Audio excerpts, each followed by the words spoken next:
Hi, this is Jacqueline here with the Grow Program. Thank you for growing with me, kings and queens.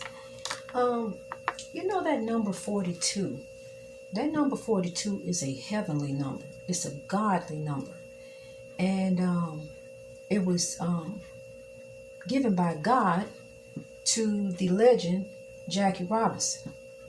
Jackie Robinson came to lift Africans in his own field. See, when you become a legend, that means you are lifting up Africans. You're lifting your race. See, he fought against. He was in the movement. He was in the movement. And I'm telling you, he lifted us up because he excelled in his field. Just like the man who portrayed him excelled in his field. You know, I told you about in the house, that's what propelled the Grow movement. That's what started the Grow movement, was the King Chadwick Boseman and his death. I mean, in the movie, when I went to see the movie, I was riveted. I couldn't move. I mean, I was just in awe of these people on this stage coming together, making this beautiful movie. I mean, for us, that was something. It really was. And then for us to lose him, it was like a punch in the gut. It was. And but I was comforted that day. That was the first video I made on YouTube. I was comforted that day. I had been crying. I had been going through just really sad for that. And sad for the children, you know, more importantly. And but the Queen comforted me. And that was really the beginning of the Grow movement. That's why I made that first video. That's when the license plates came with the number 42 on them. Those license plates, I meditated those plates. I wanted personalized plates, but I didn't tell my husband because I knew he was going to say no. I didn't mention it to the dealer. I didn't say anything to anybody. But just meditated in my mind. Just thought, you know, I want personalized plates, but didn't think of anything else. And they came. They couldn't have been more personalized if I'd have personalized them myself. And they had the number 42 in them. And that really, it was a bunch of different things and then at the time that I really realized that I was chosen to do the Grow program, it floored me. It did. I was so honored to God and the ancestors because my whole life has been just going through one thing after another, after another, after another.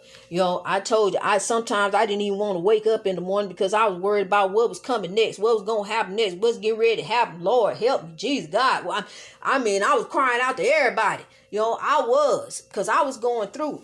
And then turn around to on top of that, the move, because I've been plagued with spirits all my life, but then to move to a haunted house to deal with demons. I mean, this one here was off the chain, where demons show up in front of you and whisper in your ear and touch you in the back and run water, do all kind of stuff, throw mops, you know, do all kind of, throw dogs. You know, so this house, I'm telling you, so, you know, I'm frightened. And it ain't like the movie where you just pack up and run. Where you gonna run to? Where you gotta go? Where, you know, it's Corona. You can't go nowhere. You stuck. So I was in there with them demons. Had to deal with them. So, you know, I'm crying out to anybody, everybody. My head was stuck in the Bible. I left the Bible open. You know, just going to verse, just open them up, reading verses. I'm telling you, I was going through in that house, honey. It ain't no joke. And I really, you know, talk about calling a priest. I'm a minister. Yo, okay, I'm a minister. I'm next to God. Yo, I'm in there going through, but then there you go. You know, here come the beloved. In my mind. Because, see, my mind is free. Where I'm able to think. You know, first dealing with me about my husband. Stop saying stuff to him. Leave him alone. Then he gonna leave you alone. Pretty sure he did. He left me alone.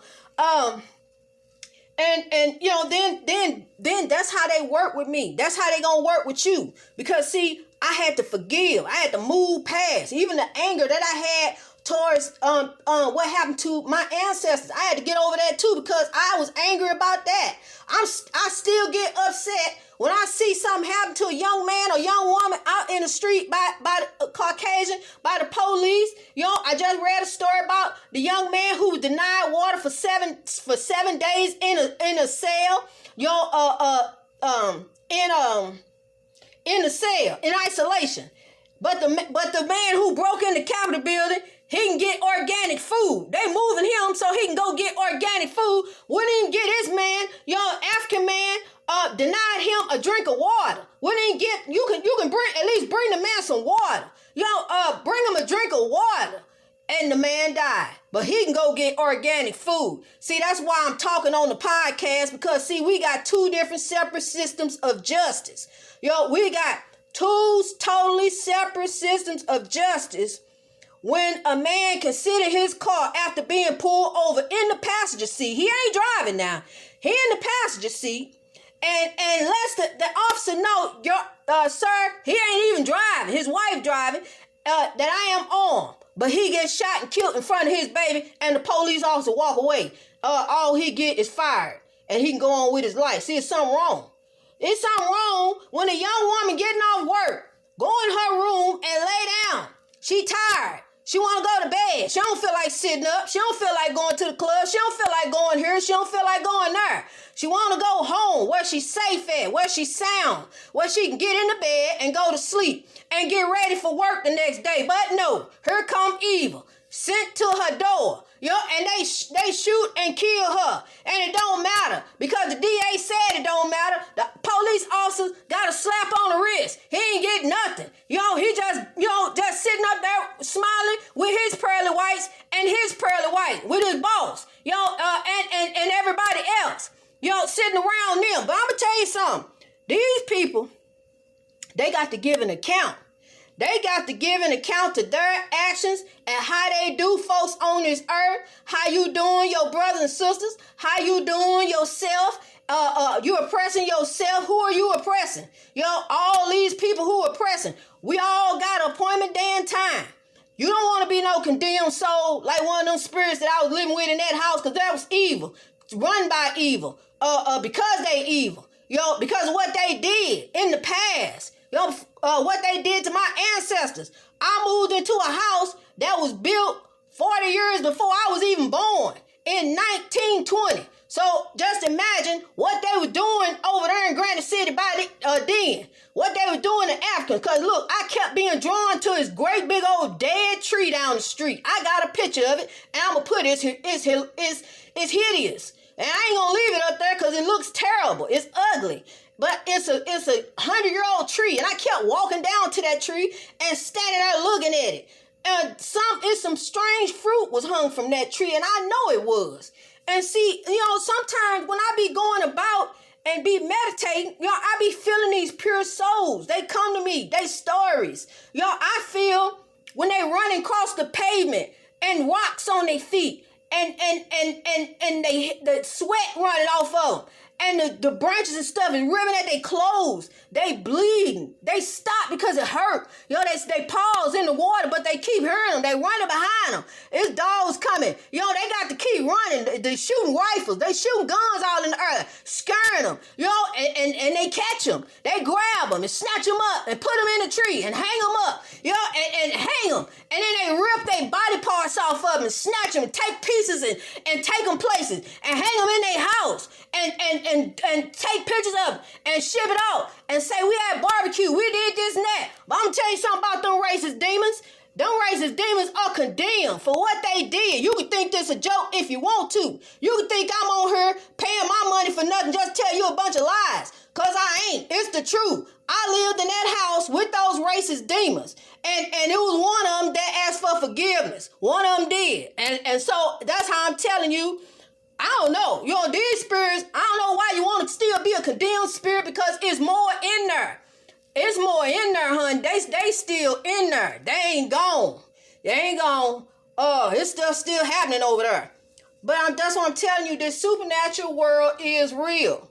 This world is real. These spirits are not resting. When people say rest in peace and sleep in peace, the only reason they say that is because when they land in the casket, they look like they sleep. But they're not there anymore. The body, that physical body is in the grave, but the soul got to go. It's got to move. It's energy, and it goes, and it's in the spirit world now. It's at peace, but they ain't at peace. They at peace, but they souls are weeping because of us and what we doing down here and how we doing one another. That's what it is. See, we got to change. See, God put the love on our heart. It's on our heart. It's love. It's there. But we just done put a whole bunch of other stuff stuff on top of it. Unforgiveness, being angry, grudges, gotta get back. We put all this other stuff up there and remove the love and pot it on. But see, just like the mountain, you start shedding all that off. That's what the mountain do. It starts shedding that out. That's how it starts to grow. It have to shed that off. And then once it gets this greatness in God, then it starts to spread love. That's how I'm doing. I'm spreading love on her. That's what I'm doing. I want some more mountains. I'm getting some. They reaching their greatness too. They surrounding me. They lifting me up. They holding me up. They propelling this train. They moving us. Because our stop is coming up. Destination greatness. We get ready to get off this oppressive, dark underground railroad that done been all over the place. It done been everywhere. All up north. The northern states, all in Canada. The slave trade was booming. It was. And through travel and stuff, of course, but mainly because we were moved through slavery. We were put everywhere. Here, there, and everywhere. Just dropped off. That's why we growing. That's why we growing everywhere. That's why grow is everywhere. Greatness reached over oppression through wisdom. That's happening all over the world. Follow along on Facebook, follow along on Twitter, and you can follow along on Instagram. I be on there sometime because there's a lot of foolishness on Instagram, and I don't like looking at that. I don't like seeing that, and because then that'll give me something to get on here and talk about. That's not what I want to, get on about us particularly. I want to talk about the AK-47. I want to talk about this setup they got, where they doing all kind of stuff to set you up and then throwing you in federal prison.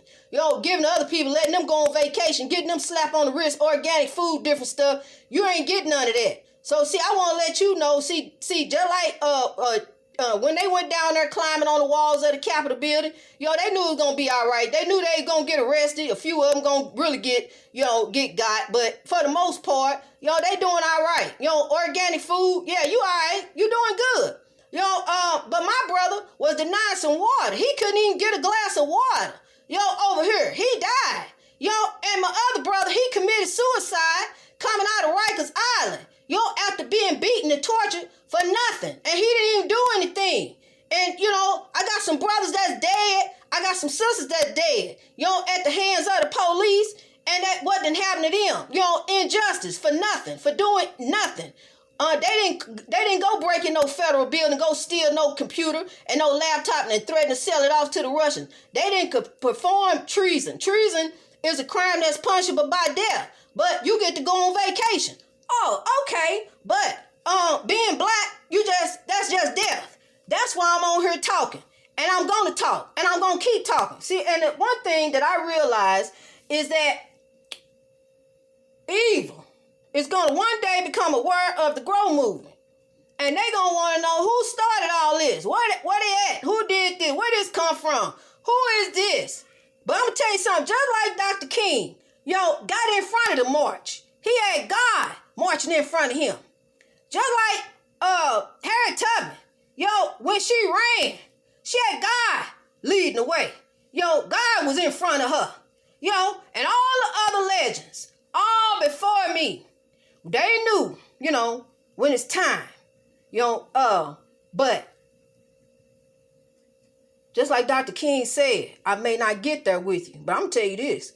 I'm going to see this train through. I'm the one that's going to end this. I'm going to be the one that's going to see two Africans rising all over the world. I am protected. I've been protected all my life. I don't even take medicine. I ain't sick. I don't take nothing. I'm healthy. I don't have diabetes, high blood pressure. I don't have anything. I don't have no health problems, heart problems. I don't have anything. God been protecting me all my life. And wasn't because, I'm doing something different. I wasn't never doing nothing different just like anybody else. Going to work, eating. I ate pork all the way up to the grow movement. All the way up till I moved into the haunted house. I barely even eat